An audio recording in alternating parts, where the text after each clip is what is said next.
Hello and welcome back. My name is Kirsten, and in this video we're going to talk a little bit about what happens during a vaginal delivery. Many of my clients will come in and they feel altered. They feel a change to the vagina and the way that the pelvic floor is working. The muscle of the pelvis is working.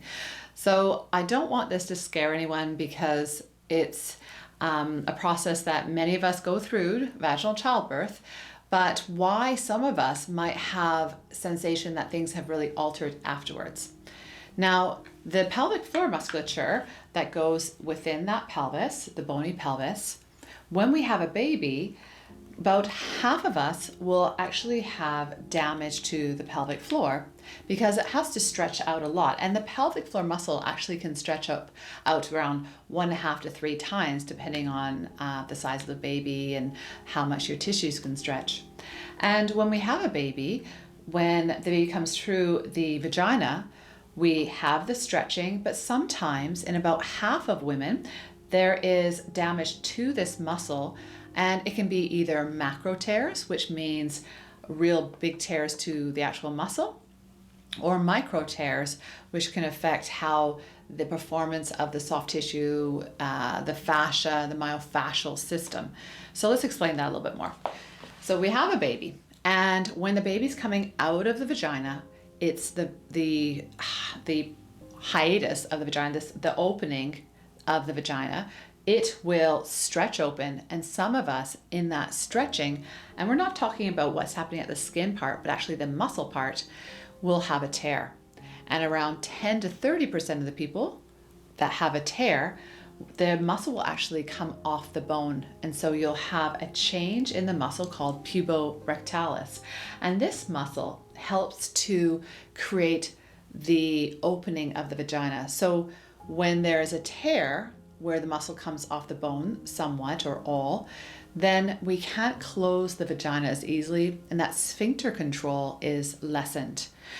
Also, what can happen is micro tears, and that means that the myofascial system of the perineum and the pelvic floor and the pelvic floor musculature, we will get a distension. So imagine as you have that baby, it stretches out that tissue, we open, the baby comes out, and it can feel like there is a descent or a dilation of those tissues where they don't feel as tight as they used to. And this is where you'll get some ballooning sometimes. So we have the macro tears, which are happening within the deep muscle system and the puborectalis muscle, which is the one that gives us the support of the vagina. And then we have these micro tears, which creates that distension. Afterwards, you may feel like you can't Kegel, you can't do a pelvic floor contraction as easily. You might feel that there's alterations to the way that you feel intercourse, where you can't squeeze or you have less sensation. You might find that you have more incontinence, where you can't hold the bowel or bladder as easily. And you also might feel that there is more weight in the vagina. Now, the muscle that can tear, the most common one is puborectalis, which creates sort of the opening of the vagina, the port, I guess you could say, where the baby was going to come through. When we have a tear there and we end up with a larger opening at the vagina, it's called gapping or gaping, a horrible name I know, but that's what it's called.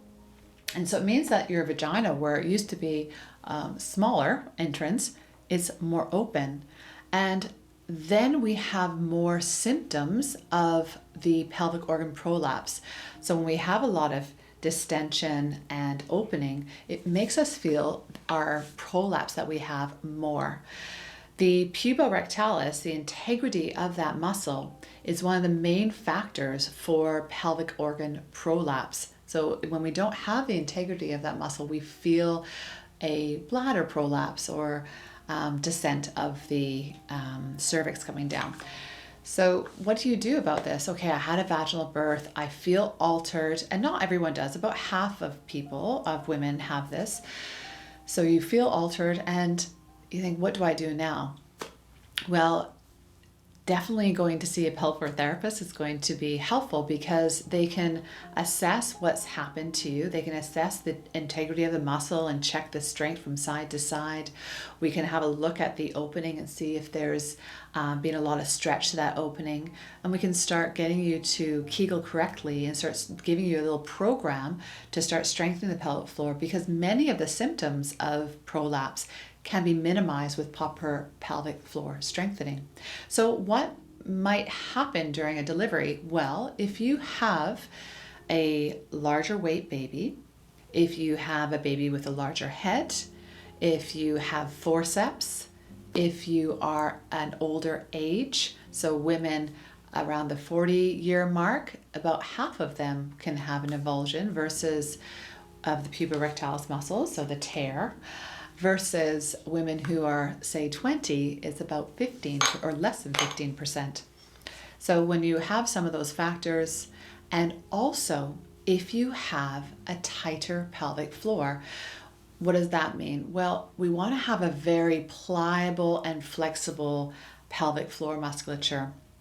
There's some research showing that if we have a lot of, we can push down into that pelvic floor and find some nice extendability and mobility of that tissue, then the pelvic floor muscle can open up a little easier. So if you're finding that you have a very tight pelvic floor, so you might have things such as pain with intercourse or constipation, or you may have had pap tests that are very, very painful when they put the speculum in, you might want to talk to your midwife or your OBGYN or your healthcare provider and discuss with them whether it might be useful to address and assess that pelvic floor and see whether they can do anything to help you kind of regain a little bit more mobility in that tissue, and hopefully there'll be less of damage to the pelvic floor musculature.